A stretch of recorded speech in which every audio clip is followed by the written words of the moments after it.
ओम नमो भगवते वासुदेवाय। ओम अज्ञानतिमिरान्धस्य ज्ञानाञ्जनशलाकया चक्षुर्मिलितं येन तस्मै श्रीगुरुवे नमः। श्रीचैतन्यं विष्णुं स्थापितं येन भूतले स्वयं रूपः कदाम्यं ददाति सुखान्तिकम्। वन्देऽहं श्रीगुरु श्रीयुतपदकमलं श्रीगुरुन् वैष्णवास श्रीरूपं सागरजातं सगणरघुनाथान्वितं सजीवं सावधूतं सावधूतं परिजनसहितं श्रीकृष्ण चैतन्य देवं श्रीराधा कृष्ण पादान सगण ललिता श्रीविशाखान्वित्वाश हे कृष्ण करुणा सिंधु दीनबंधो जगतपते गोपेश गोपिका कांत राधा कांत नमोस्तुते तृप्त कांचन गौरांगी राधे वृंदावनेश्वरी वृषभानुसुते देवी प्रणमामि हरिप्रिये वाञ्छाकल्पतरुभ्यश्च कृपा सिन्धुभ्येव च पतितानां पावनेभ्यो वैष्णवेभ्यो नमो नमः।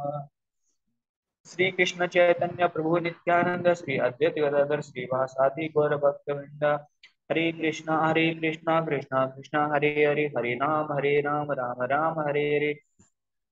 नमो विष्णुपादाय कृष्णप्रेष्ठाय भूतले नमो विष्णुपादाय कृष्णप्रेष्ठाय भूतले भक्ति वेदांत स्वामी नित्यानंद नमस्ते सरस्वती देवे गौरवाणी प्रचारिणे निर्विशेष शून्यवादी पाश्चात्य देश तारिणे। हरे Krishna Krishna Ibo. Hare Ram Ram Ram Hare Hare.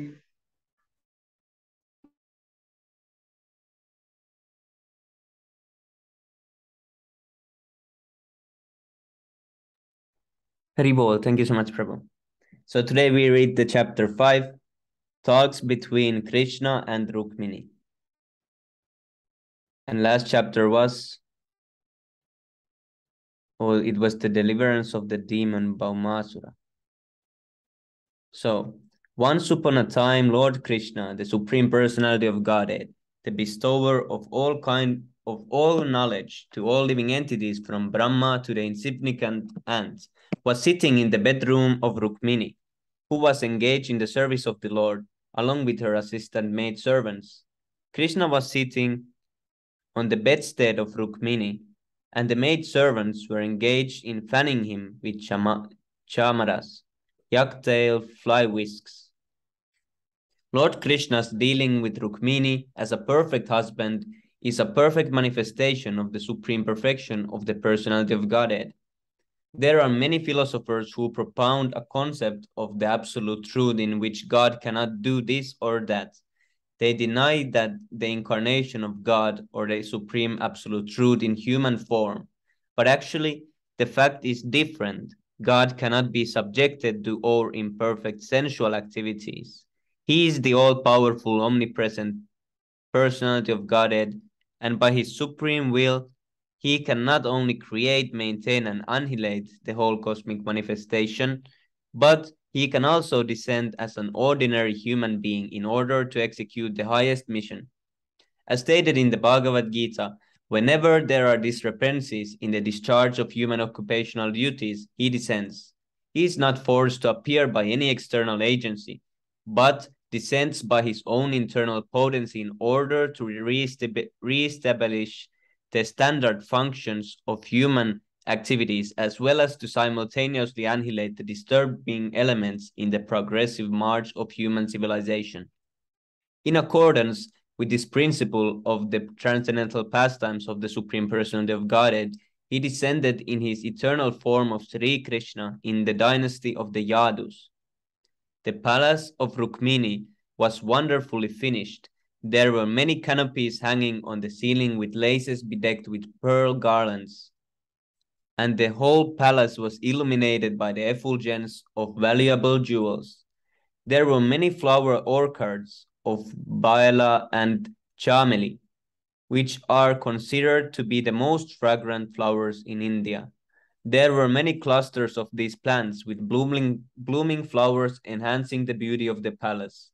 And because of the exquisite fragrance of the flowers, little groups of humming bees were gathered around the trees, and at night the pleasing moonshine glittered through the network of holes in the windows. There were many heavily flowered trees of Parijata, and mild winds stirred the flavor of the flowers all around. Within the walls of the palace there was incense burning, and the fragrant smoke was leaking out of the window shutters. Within the room there were mattresses covered with white bed sheets resembling the foam of milk. The bedding was as soft as white as and white as milk foam. In this situation, Lord Krishna was very comfortably sitting and enjoying the service of Rukminiji, assisted by her maid servants. Rukmini was also very eager to get the opportunity of serving the Supreme Personality of Godhead as her husband. She therefore wanted to serve the Lord personally and took the handle of the chamara from the hand of the maid servant and began to move the fan. The handle of the chamara was made of gold, decorated and bedecked with valuable jewels, and it became more beautiful when it was taken by Rukmini because all of her fingers were beautifully set with jeweled rings. Her legs were decorated with ankle bells and jewels, which rang very softly between pleats of her sari. Rukmini's raised breasts were smeared with kumkuma and saffron. Thus her beauty was enhanced by the reflection of the reddish color emanating from her covered breasts. The highly raised lower part of her buttocks was decorated with a jeweled lace girdle, and a locket of great effulgence hung on her neck. Above all, because she was engaged in the service of Lord Krishna, although at the time she was old enough to have grown-up sons, her beautiful body was beyond compare in the three worlds. When we take account of her beautiful face, it appears that the curling hair on her head, the beautiful earrings on her ears, her smiling mouth, and her necklace of gold all combined to shower rains of nectar, and it was definitely proved that Rukmini was none other than the original goddess of fortune, who is always engaged in the service of the Lord of the lotus feet of Narayana. The pastimes of Krishna and Rukmini in Dwaraka are accepted by great authorities as manifestations of those of Narayana and Lakshmi, which are of an exalted opulence. The pastimes of Radha and Krishna in Vrindavan are simple and rural, distinguished from the polished or urban characteristics of those of Dwaraka. The characteristics of Rukmini were unusually bright, and Krishna was very much satisfied with her behavior. Krishna had experienced that when Rukmini was offered a parijata flower by Narada Muni, Satyabhama had become envious of her co-wife and had immediately demanded a similar flower from Krishna. Hare Krishna. Anyone can continue.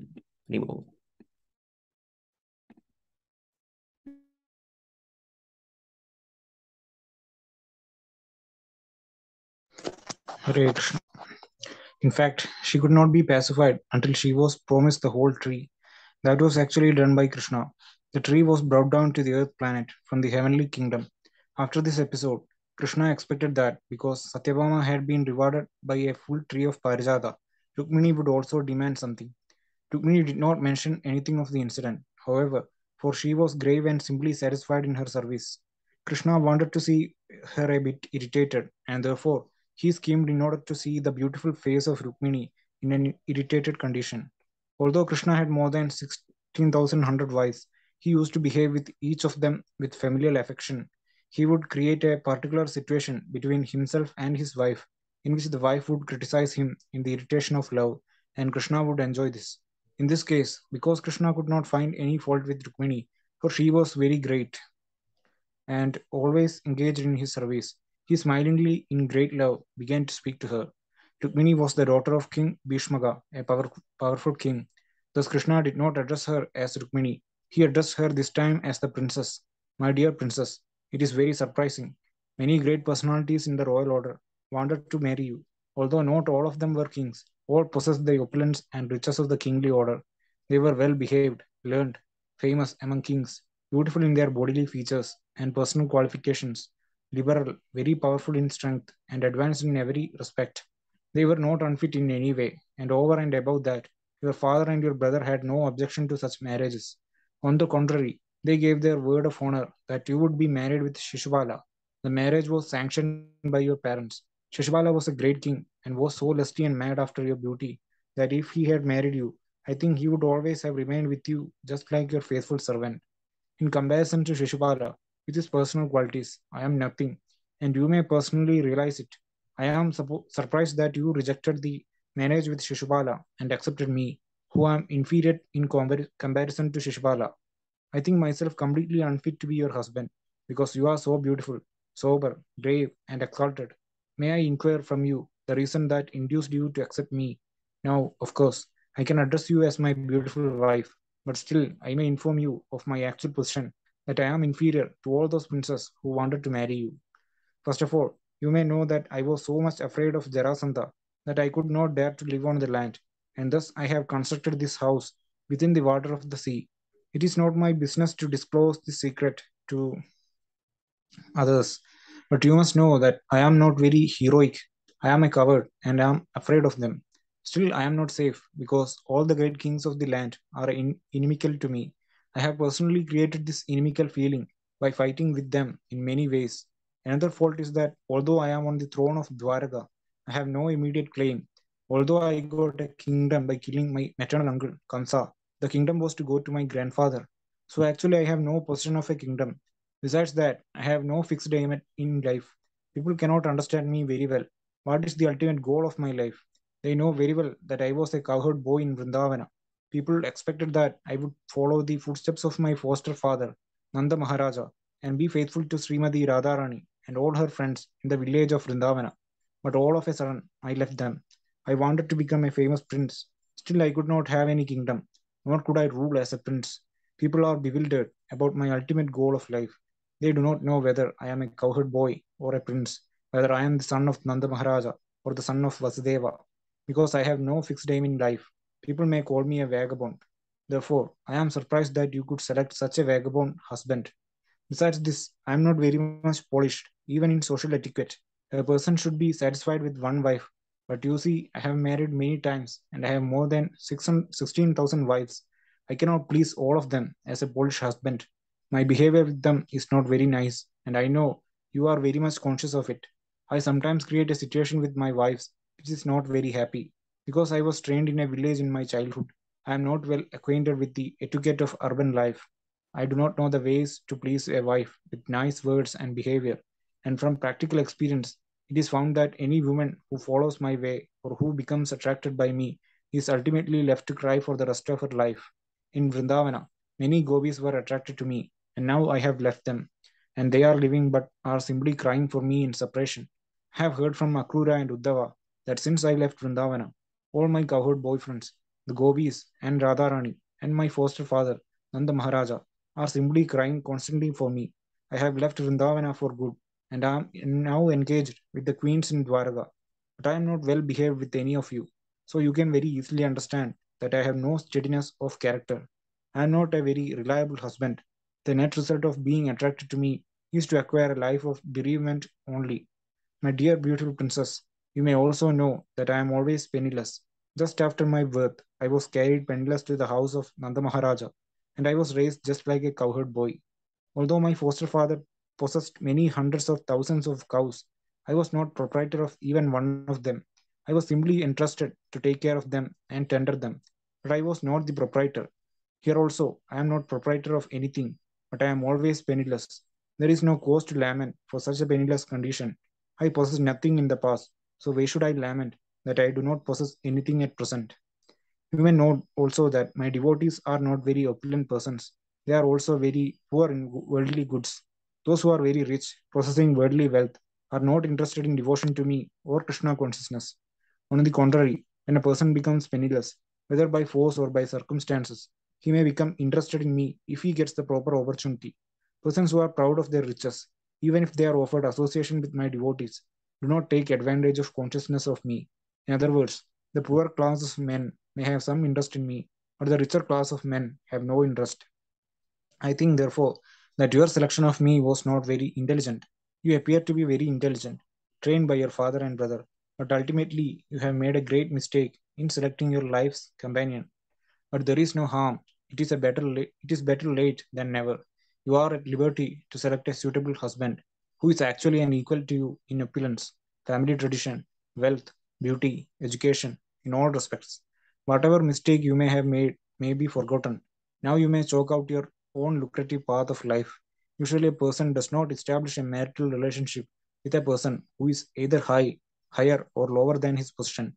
My dear daughter of the king of Vidarbha, I think you did not consider very sagaciously before your marriage. Thus, you made a wrong selection by choosing me as your husband. You mistakenly heard about my having very exalted character, although factually I was nothing more than a beggar. Without seeing me and my actual position, simply by hearing about me, you selected me as your husband. That was not very rightly done. Therefore, I advise you that it is better late than never. You can now select one of the great Kshatriya princes and accept him as your life's companion, and you can reject me. Krishna was proposing that Rukmini divorce him at a time when Rukmini already had many grown up children. Therefore, Krishna's whole proposition to Rukmini appeared to be something unexpected, because according to Vedic culture, there was no such thing as separation of husband and wife by divorce, nor was it possible for Rukmini to do so in an advanced age when she had many married sons. Each and every one of Krishna's proposals appeared to Rukmini to be crazy, and she was surprised that Krishna could say such things. Simple as she was, her anxiety was increasing more and more at the thought of separation from Krishna. Hare Krishna.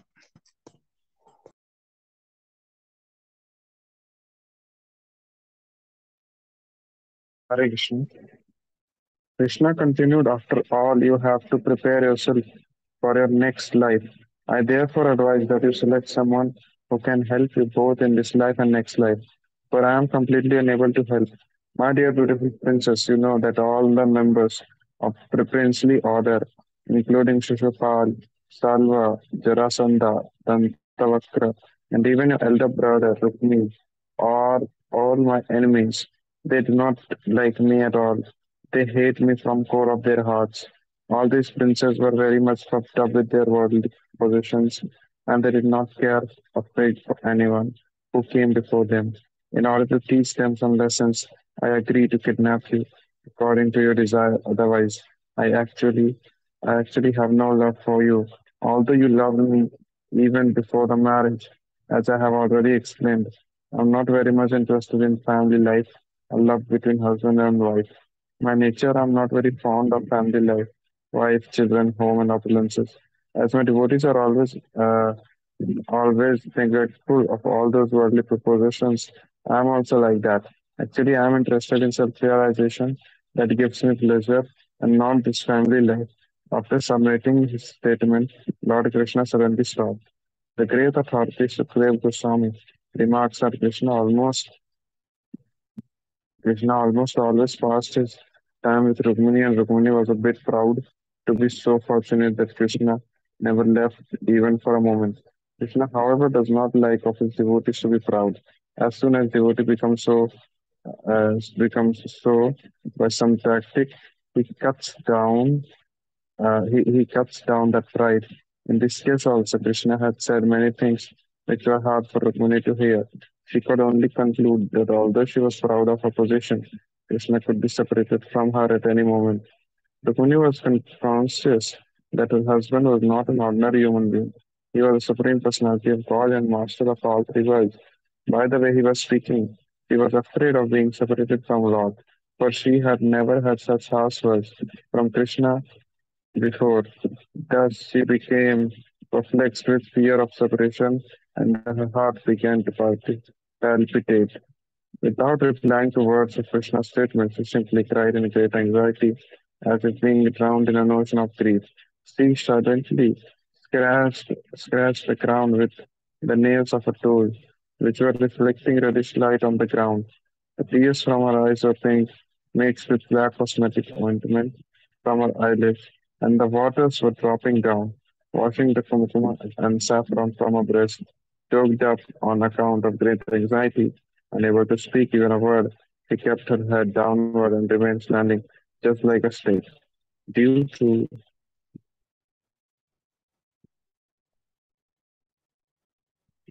Due to extremely painful carelessness and lamentation, she lost all her reasoning power and became so weak that immediately her body lost so much weight that the bangles on her wrist became slackened, The chamra rod with which she was serving Krishna immediately fell from her hand.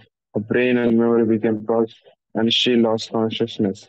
The nicely combed hair on her head scattered here and there, and she fell down straight like a banana tree cut down by a whirlwind. Hare Krishna.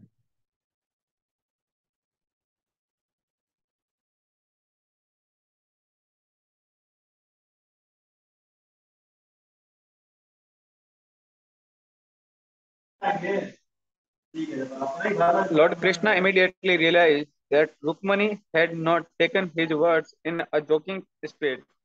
She had taken them very seriously, and in her extreme anxiety over immediate separation from him, she had fallen into the condition. Lord Sri Krishna is naturally Lord Krishna is naturally very affectionate toward his devotee, and seeing Rukmani's condition, his heart immediately becomes softened. At once, he became merciful to her. The relationship between Krishna and Rukmani was a Lakshmi Narayana. Therefore, he appeared before her in his, sorry, uh, in his four-handed manifestation of Narayana. He got down from the bed bedstead, brought her brought her up by her hands, and placing his cooling hands on her face, smoothed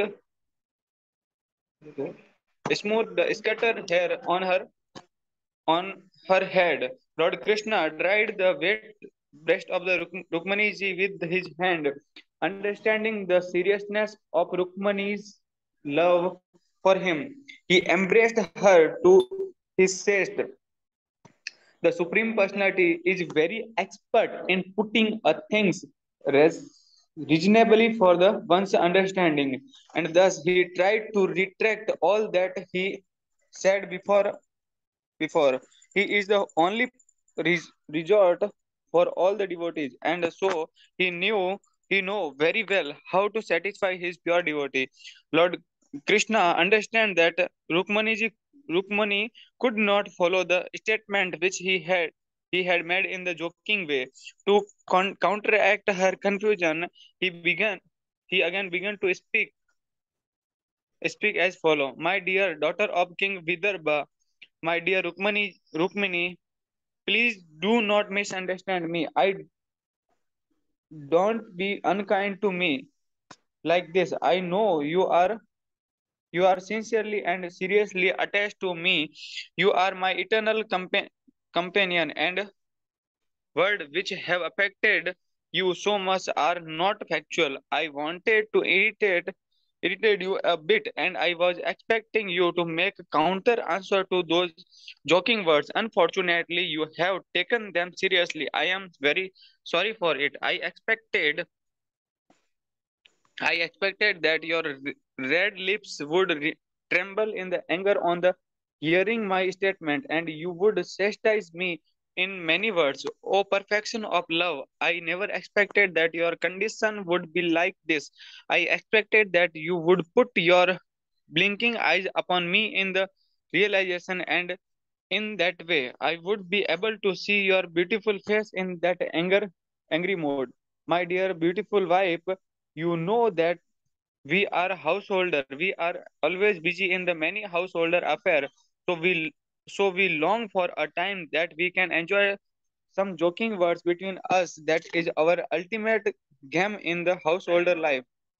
Actually actually the householder work very hard day and night, and but the fatigue and the day labor. Hare Krishna. Yeah, thank you.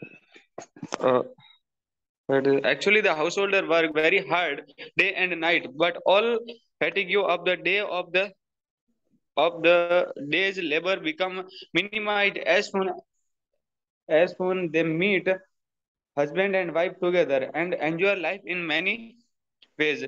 Lord Krishna wanted to exhibit himself just as an ordinary householder who delight himself by exchanging joking words with his wife. He therefore repeatedly requested Rukmini not to take those words very seriously.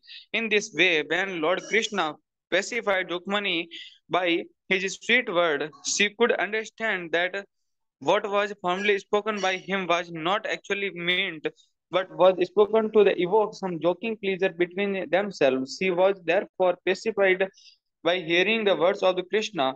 Gradually, gradually she was freed from all the fearfulness of the separation from him, and she began to look on his face very cheerfully.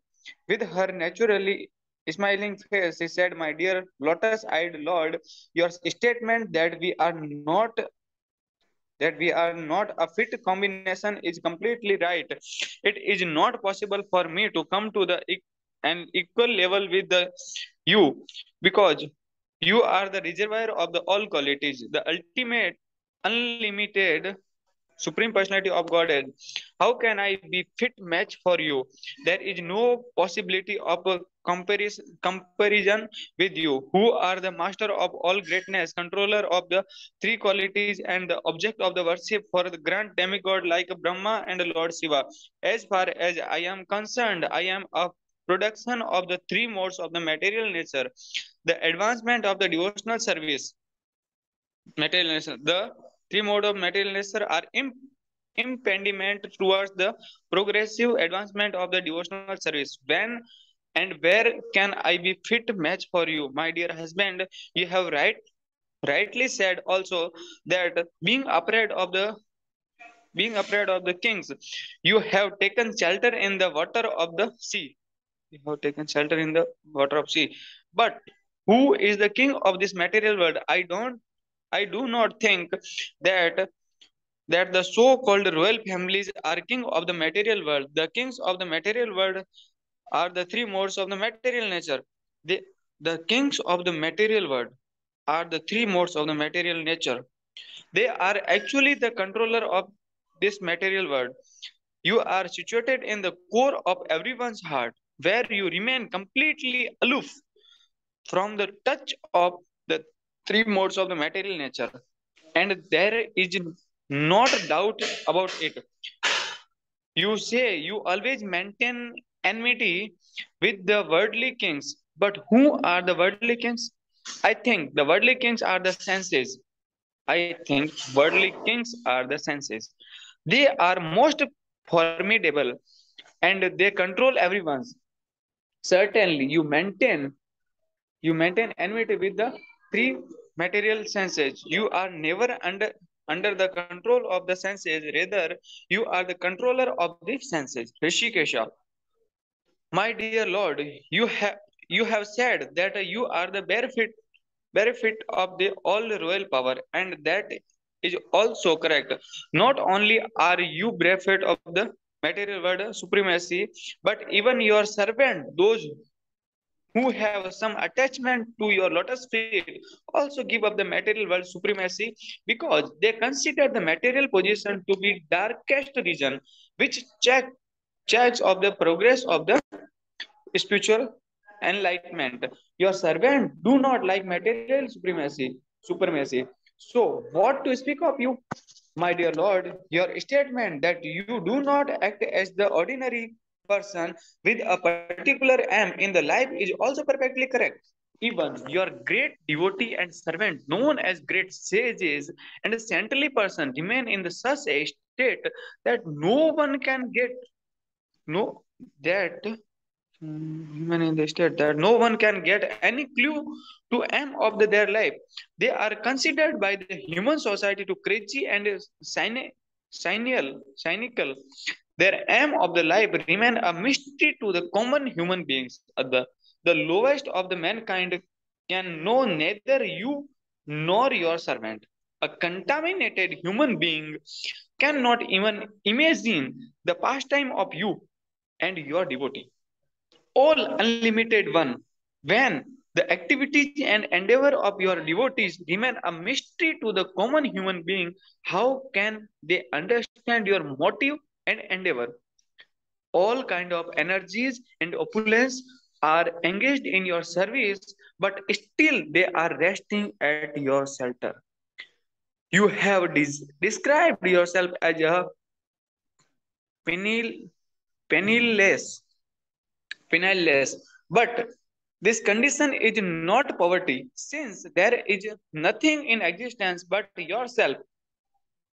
Since there is nothing in existence but yourself, you do not require to process anything. You yourself are everything. Unlike others, you do not require to possess anything extraordinary, extra, extra newsly. With with you, all the contrary things can be adjusted because you are absolute. You do not process anything, but no one is richer than you. In the material world, no one be rich without possessing. Since your lordship is absolute, you can adjust the contradiction of possessing nothing, but at the same time, being the richest. In the Vedas, it is stated that although you have no material hands and legs, you accept everything which is offered in devotion by the devotees. You have no material eyes and ear, but still you can see everything everywhere, and you can hear everything and everywhere. Although you do not possess anything, the great demigods who accept prayer and worship from others comes and worship you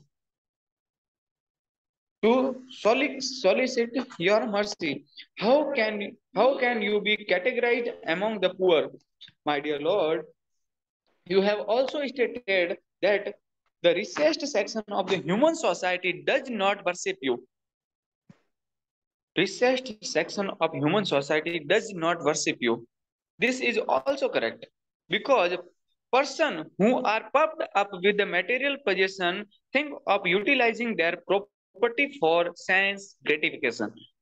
When a poverty-stricken man become rich, he make a program for sense gratification. This is due to his ignorance of how to utilize his hard-earned money. Under the spell of the external energy, he thinks that his money is properly employed in sense gratification, and thus he neglects to render transcendental service. My dear Lord, you have stated that person who possesses nothing are very dear to you. Stated person who possesses nothing are very dear to you, renouncing everything. Your devotee want to possess you only. I see, therefore, that a great sage like Narada Muni, who does not possess any material property, is still very dear to you. And such person do not care for anything but your lordship. My dear Lord, you have stated that a marriage between person equal in situation of social standing, beauty, riches, strength, influence, and renunciation can be suitable match. But this status of life can only be possible by your grace. You are the supreme perfectional source of all opulence. Whatever opulent status of life one may have is all derived from you. As described in the Vedanta Sutra, Janmadhyasya Yatha. You are the supreme source from, from which everything emanates, the reservoir of all pleasures. Therefore, persons who are endowed with knowledge desire only to achieve you and nothing else. To achieve your favor, they give up everything, even the transcendental realization of Brahman.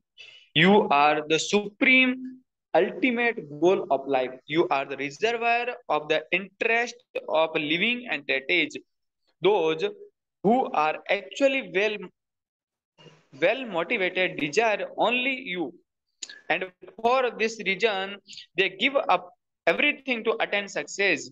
They therefore deserve to be associated with you. In the society of a servitor and served in Krishna consciousness, one is not subjected to the pain and pleasure of material society. One is not subjected to the pain and pleasure of the material society, which functions according to sex attraction.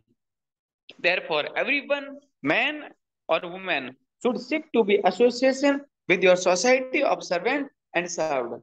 You are the supreme personality of Godhead. No one can excel you,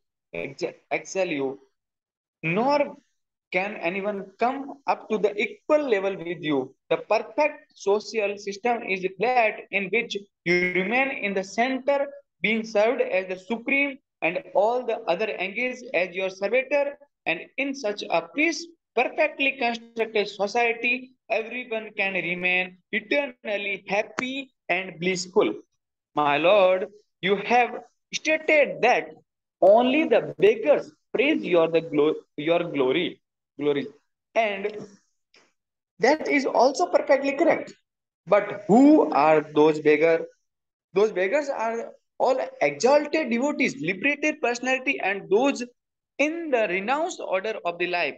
They are all great souls and devotees who have no other business than to glorify you. Such great souls forgive even the worst offender. Those so-called beggars execute their spiritual advancement of life, tolerating all kind of the tur- tribulations in the material world. My dear husband, do not think that out of my inexperience I accept you as a husband. Actually, I followed all the great souls. I followed the path of these great beggars and decided to surrender my life unto your lotus feet.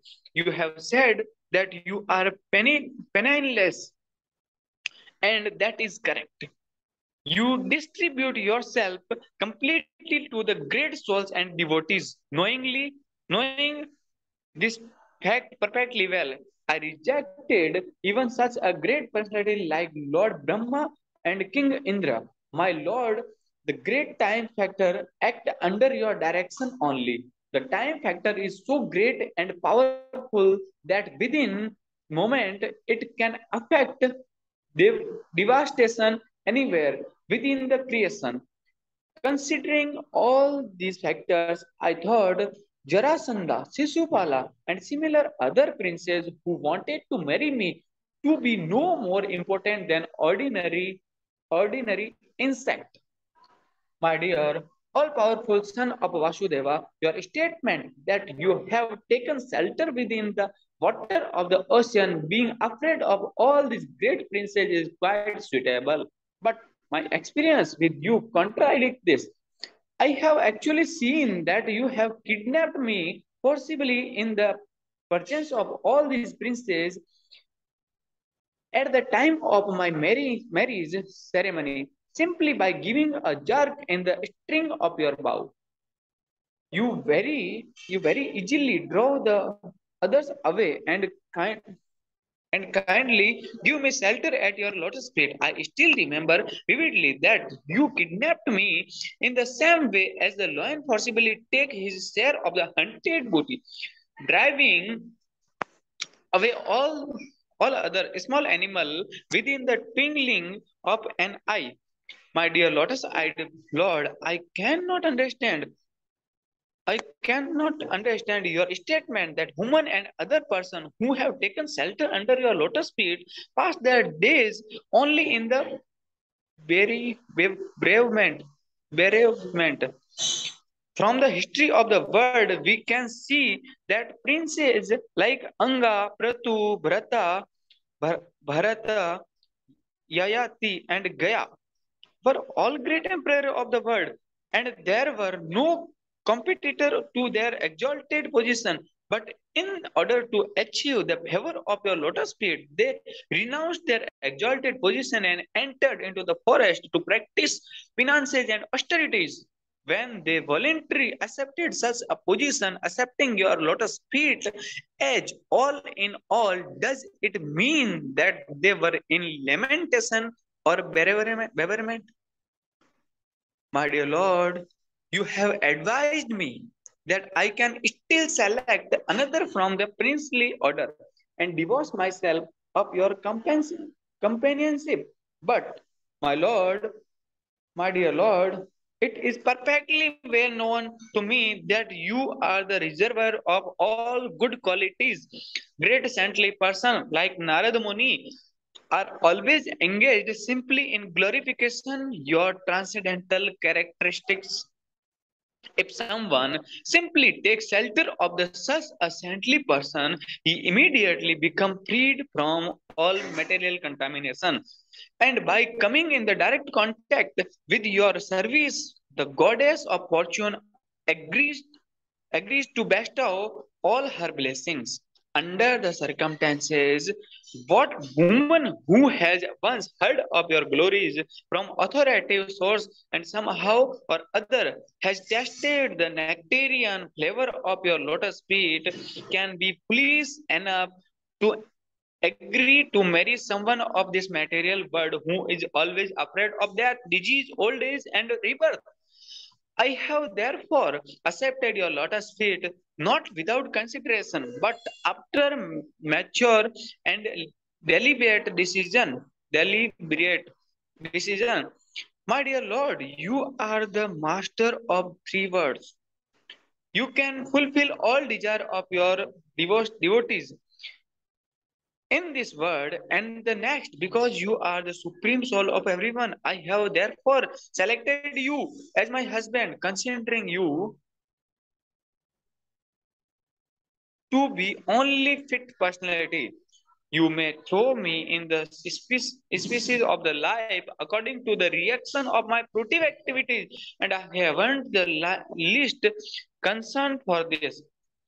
My only ambition is that I may always remain fast to your lotus feet because you can deliver your devotees from the illusionary material existence and are always prepared to distribute yourself to your devotees.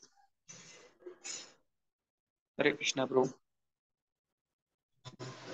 Hare Krishna, thank you so much, Prabhu. Okay, Ero Prabhu, you can read. Next, Haribol. My dear Lord, you have advised me to select one of the princes such as Shishupala, Jarasandha or Dandavakra. But what is their position in this world? They are always engaged in hard labor to maintain their household life, just like the bulls working hard day and night with the oil pressing machine. They are compared to asses, beasts of burden. They are always dishonored like dogs, and they are miserly like the cats. They have sold themselves like slaves to their wives. Any unfortunate woman who has never heard of your glories may accept such a man as her husband, but the woman who has learned about you, that you are praised not only in this world, but in the wait, but in the in the hails of the great demigods like Lord Brahma and Lord Shiva, will not accept anyone besides yourself as her husband. A man within this material world is just a dead body.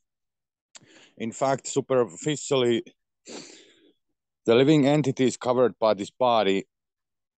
Oh, okay, now I'm mixed. Where?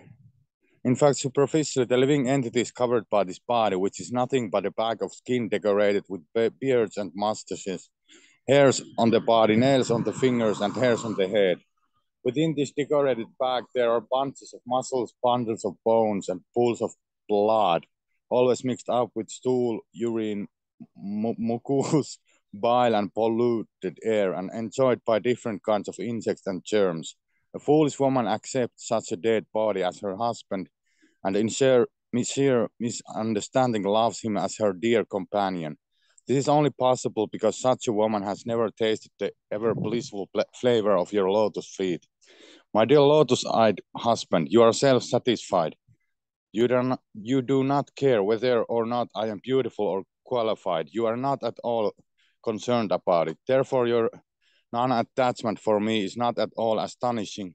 It is quite natural. You cannot be attached to any woman, however exalted her position and beauty. Whether you are attached to me or not, may my devotion and attention to be always engaged at your lotus feet. The material mode of passion is also your creation, so when you passionately glance upon me, I accept it as the greatest boon of my life. I am ambitious only for such auspicious moments.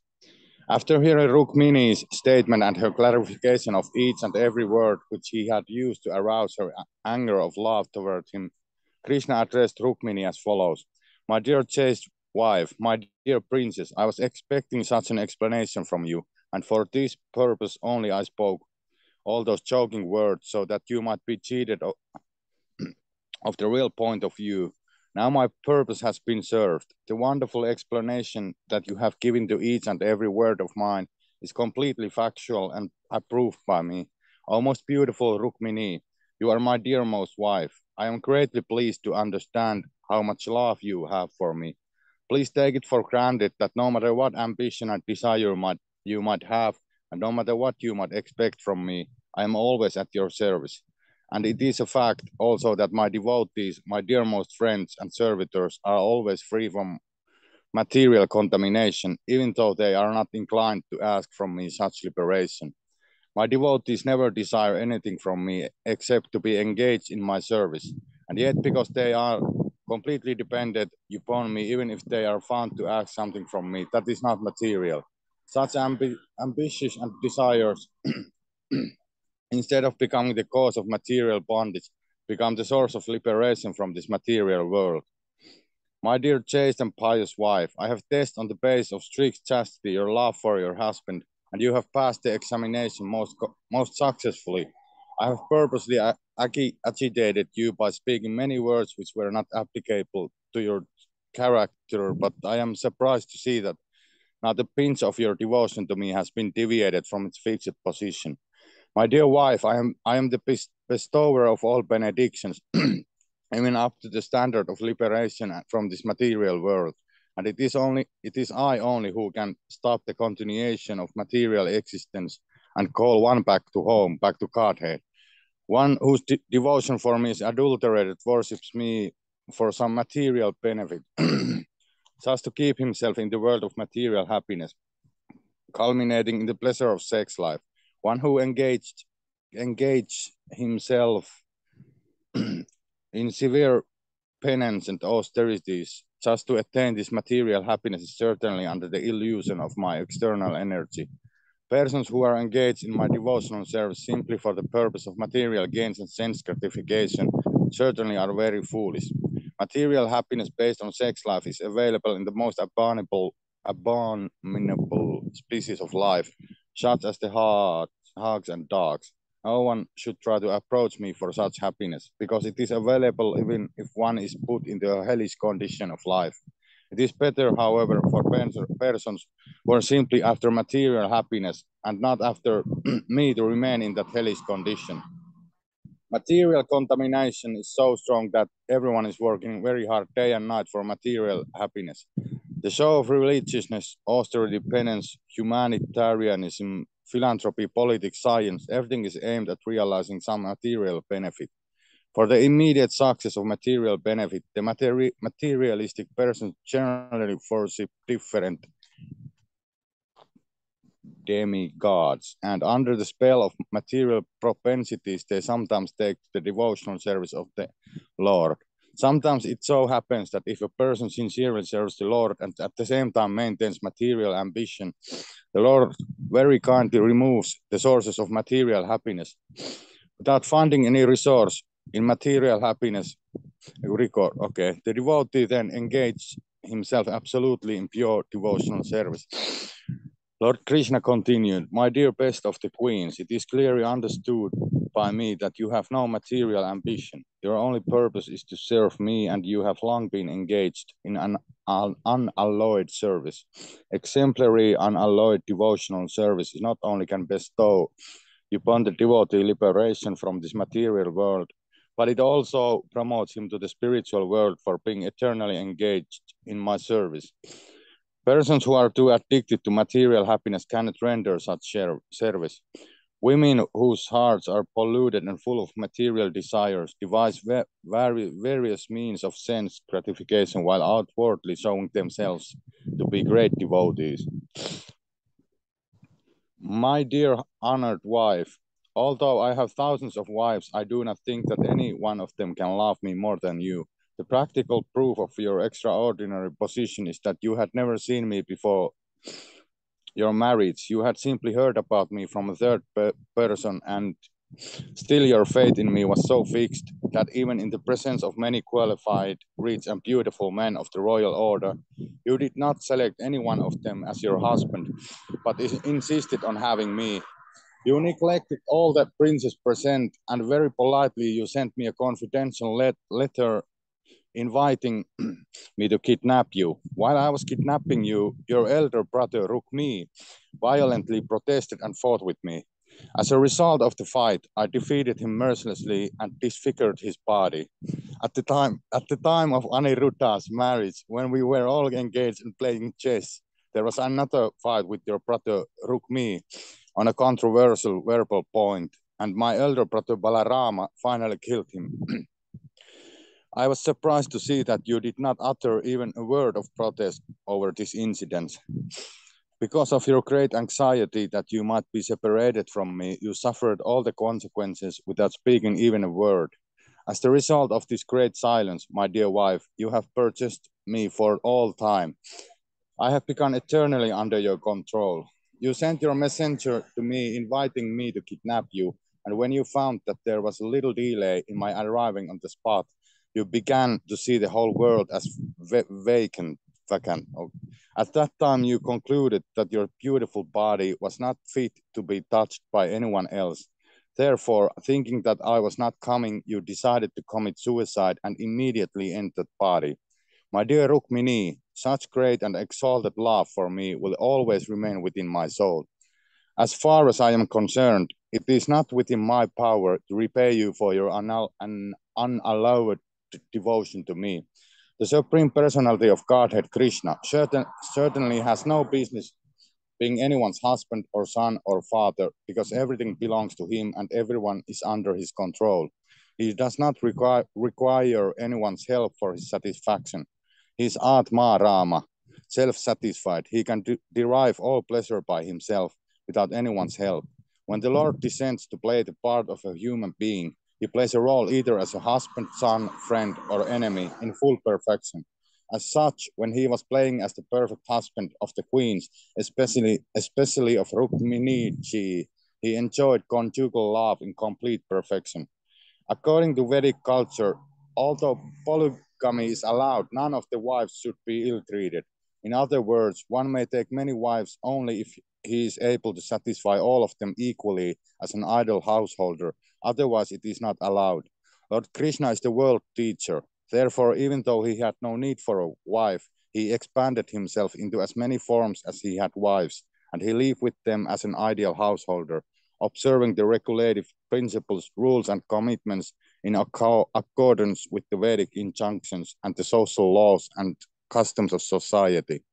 For each of his 16,108 wives, he simultaneously maintained different palaces, different establishments, and different atmospheres. Thus the Lord, although one, exhibited himself as 16,108 ideal householders. Thus ends the Bhaktivedanta purport of the second volume, 5th chapter of Krishna, talks between Krishna and Rukmini. Thank you, Haribol. Haribol, thank you so much, Prabhu. Haribol. Haribol.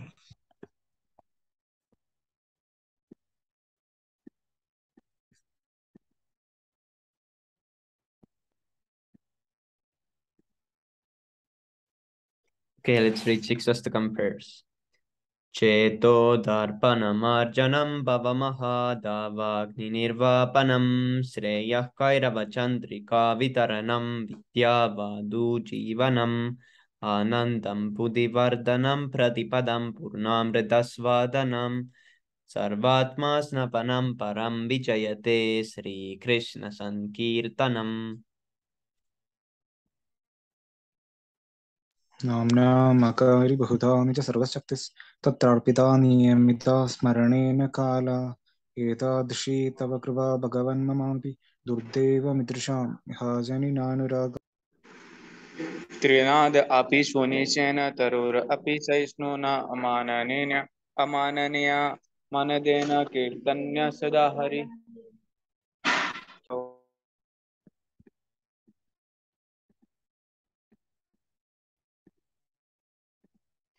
न धनं न जनं न सुन्दरीं कवितां वा जगदीश कामये मम जन्मनि जन्मनीश्वरे भवतात् भक्तिरहैतुकी त्वयि अयि नन्दतनुज किङ्करं पतितां मां विषमे भवाम्बुधौ कृपया तव पादपङ्कज स्थितधूलिसदृशं युगायितं निमिष hello नयनम गलद अश्रुधराया वदनम गदगद गदगद रुद्राय गिरा पुलाकीर्निशितं वपुपदा त्वनाम ग्रहणे ग्रहणे भविष्यति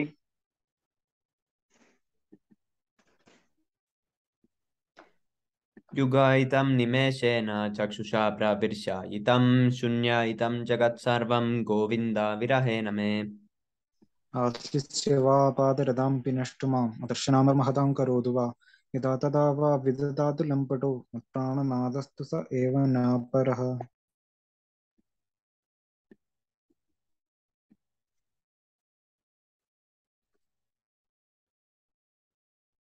Reborn.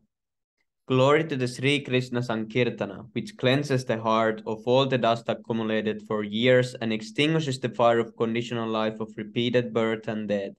This Sankirtan movement is the prime benediction for humanity at large, because it spreads the rays of the benediction moon. It is the life of all transcendental knowledge. It increases the ocean of transcendental bliss, and it enables us to fully taste the nectar for which we are always anxious. O my Lord, your holy name alone can render all benediction to the living beings, and thus you have hundreds and millions of the name, like Krishna and Govinda. In these transcendental names, you have invested all your transcendental energies. There are not even hard and fast rules for chanting these names. Oh my Lord, out of kindness, you enable us to easily approach you by your holy name. But I am so unfortunate that I have no attraction for them. One should chant the holy name of the Lord in a humble state of mind, thinking oneself lower than the straw in the street. One should be more tolerant than a tree, devoid of all sense of false prestige, and should be ready to offer all respect to others. In such a state of mind, one can chant the holy name of the Lord constantly. O Almighty Lord, I have no desire to accumulate wealth, nor I desire beautiful women, nor do I want any number of followers. I only want your causeless mercy, causeless devotional service, birth after birth. O son of Maharaj Nanda, Krishna, I am your eternal servitor, yet somehow or other I have fallen into the ocean of birth and death. Please pick me up from this ocean of death and place me as one of the atoms at your lotus feet. Oh my Lord, when will my eyes be decorated with tears of love, flowing constantly when I chant your holy name? When will my voice choke up, and when will the hairs of my body stand on end at the recitation of your name? Oh Govinda, feeling your separation, I am considering a movement to be like 12 years or more. Tears are flowing from my eyes like torrents of rain, and I am feeling all vacant in the world in your absence.